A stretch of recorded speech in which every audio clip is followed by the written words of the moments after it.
Insert the USB plug into both the machine and the computer. Open the software. Click Devices. Click Create manually and select GRBL. Select Serial USB. Enter the machine name.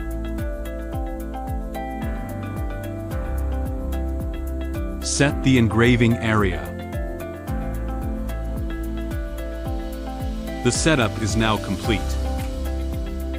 Select the configured machine in the lower right corner. Drag the image into the engraving area. Select the image, right-click and click Trace Image.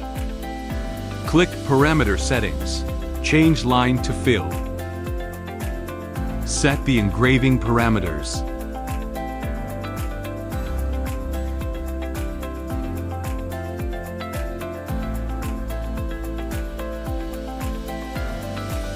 Click to adjust the image size.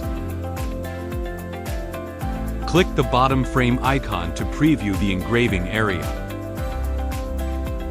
Click to start engraving.